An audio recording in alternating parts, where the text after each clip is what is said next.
I want to ask you, what compelled you to sign this letter? Well, I, like the others who signed the letter, have been concerned for some time about Mr. Trump and the prospect that he would first win the nomination, which unfortunately he did, and now that he might win the presidency, which he has some chance of doing. So I felt, when given the opportunity to express my concern, that I should take it. Why do you see him as a danger to the nation's security?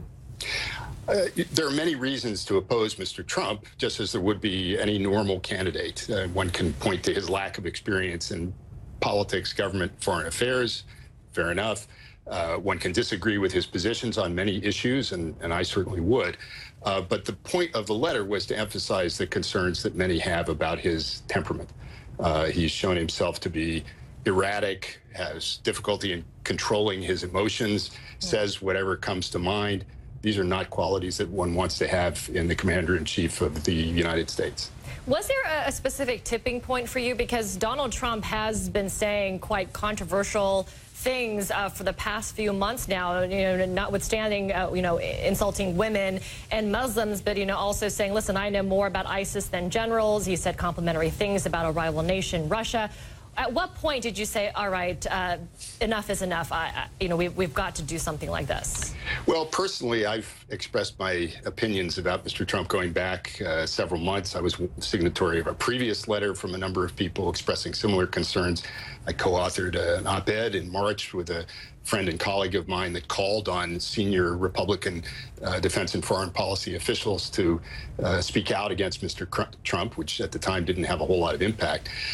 So for me, this has been a growing concern. It's an accumulation, I think, in the last couple of weeks, of course. There have been a number of things that one can point to. One is his call to President Putin, for whom he's expressed great admiration, to involve himself in the U.S. elections by releasing emails that he may have stolen from the computers of the Democratic National Committee or from Hillary Clinton, and then also at his response to Mr. Khan, who spoke at the Democratic Convention. I think for many people that was the final straw. Yeah, I want to ask you, though, what you fear the most if Trump were to become president when it comes to America's standing in the world and America's long-standing alliances, including with NATO.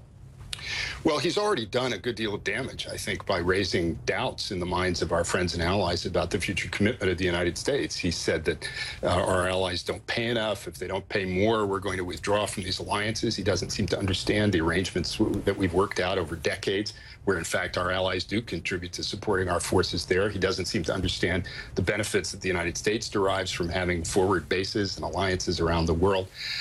He's made reckless statements about nuclear weapons. He doesn't seem to understand the structure of the U.S. nuclear forces. He didn't know what the nuclear triad was.